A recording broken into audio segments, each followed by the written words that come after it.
ఒకప్పుడు హీరోగా నటించడానికి కూడా పనికిరానని అవమానాలు ఎదుర్కొన్న ఓ యువకుడు భారతదేశంలోనే అత్యంత ప్రభావవంతమైన నటుల్లో ఒకరిగా ఎదిగారు. ఒక్కో సినిమాకు వందల కోట్ల రూపాయలు పారితోషికం అందుకునే స్థాయికి చేరుకున్నాడు. కానీ డబ్బు, పేరు, స్టార్డమ్ మాత్రమే జీవితమంతా కాదని భావించి ప్రజల మధ్య ఉండాలనే ఆలోచనతో రాజకీయాల్లోకి అడుగుపెట్టి నేడు తమిళనాడు సీఎం అయ్యాడు. ఆ వ్యక్తే దళపతి విజయ్.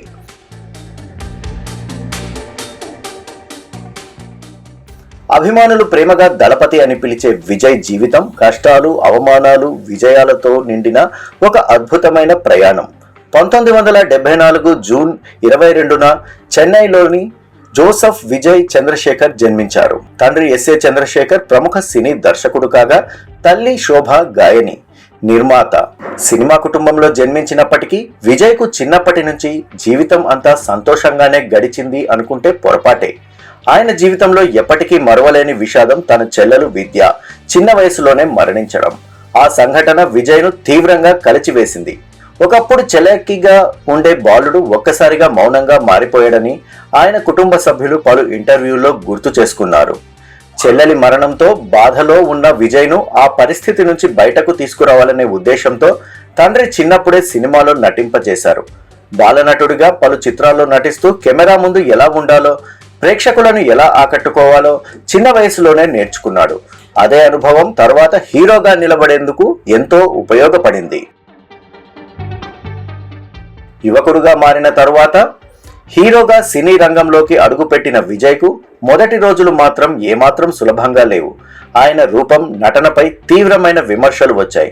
హీరోలా కనిపించడం లేదు, ఇతనితో సినిమాలు ఆడవు, ఇండస్ట్రీలో ఎక్కువ కాలం ఉండలేడు అంటూ పలువురు బహిరంగంగానే వ్యాఖ్యలు చేశారు.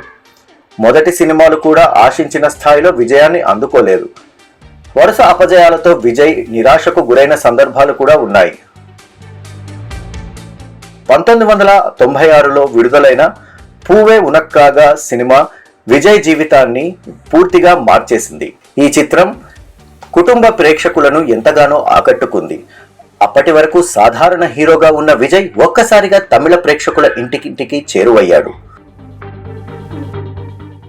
ఒక్కో సినిమాకు 150 కోట్ల నుంచి 200 కోట్ల రూపాయల వరకు పారితోషికం అందుకున్నారని సినీ వర్గాల్లో చర్చ జరిగింది. అయితే డబ్బు, స్టార్డమ్ మాత్రమే కాదు, సమాజానికి కూడా ఏదైనా చేయాలనే ఆలోచన విజయ్లో ఎప్పటి నుంచో ఉంది. అభిమాన సంఘాలను కేవలం సినిమా ప్రమోషన్లకు మాత్రమే పరిమితం చేయకుండా సేవా కార్యక్రమాల వైపు మళ్లించారు. రక్తదాన శిబిరాలు, విద్యార్థులకు విద్యా సహాయం, పేద కుటుంబాలకు ఆర్థిక సహాయం, ప్రకృతి విపత్తుల సమయంలో సహాయక చర్యలు, ఇలా అనేక సామాజిక కార్యక్రమాల్లో ఆయన అభిమానులు చురుగ్గా పాల్గొన్నారు.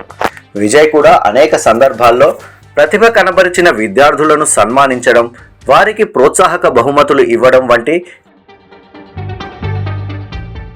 చివరకు రాజకీయాల్లోకి అడుగు పెట్టాలని నిర్ణయించుకున్నాడు. 2024 తమిళగ వేట్రి కళగం పార్టీ పేరుతో రాజకీయ పార్టీని ప్రకటించారు. ఈ ప్రకటనతో తమిళనాడు రాజకీయాల్లో కొత్త చర్చ మొదలైంది. సినీ రంగంలో సాధించిన ప్రజాదరణ రాజకీయాల్లో కూడా కొనసాగుతుందా అనే ప్రశ్నలు తలెత్తినా విజయ్ మాత్రం ప్రజల కోసం పనిచేయాలనే తన సంకల్పాన్ని స్పష్టంగా వెల్లడించారు. విజయ్ వ్యక్తిత్వం గురించి ఆయనతో కలిసి పనిచేసేవారు చెప్పే ఒక మాట, ఆయన చాలా సింపుల్గా ఉంటారు, వివాదాలకు దూరంగా ఉండటానికి ప్రయత్నిస్తారు, మీడియా ముందు కూడా అవసరమైనప్పుడు మాత్రమే మాట్లాడతారు, తన పని తాను చేసుకుంటూ వెళ్ళడానికే ఎక్కువ ప్రాధాన్యం ఇస్తారు. అందుకే అభిమానులు ఆయనను కేవలం హీరోగా కాకుండా ఒక స్ఫూర్తిదాయక వ్యక్తిగా కూడా చూస్తారు. దళపతి విజయ్ జీవితాన్ని ఒక్క మాటలో చెప్పాలంటే అది అవమానాలకు అవకాశాలుగా మార్చుకున్న కథ. ఎన్నో విమర్శలు, అపజయాలు ఎదురైనా ఆగిపోకుండా ముందుకు సాగితే విజయం తప్పకుండా దక్కుతుందనే విషయాన్ని ఆయన జీవితం నిరూపించింది. బాలనటుడుగా మొదలైన ప్రయాణం సూపర్ స్టార్ స్థాయికి చేరుకోవడం, అక్కడి నుంచి ప్రజాసేవ కోసం కొత్త దారిని ఎంచుకోవడం, ఇవన్నీ విజయ్ జీవితాన్ని ప్రత్యేకంగా నిలబెట్టాయి.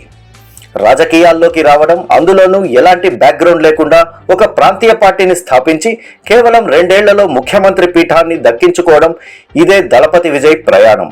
ఒక సాధారణ హీరో లక్షలాది మంది అభిమానుల హృదయాల్లో స్థానం సంపాదించి విజయ్ సీఎంగా ఎదిగారు.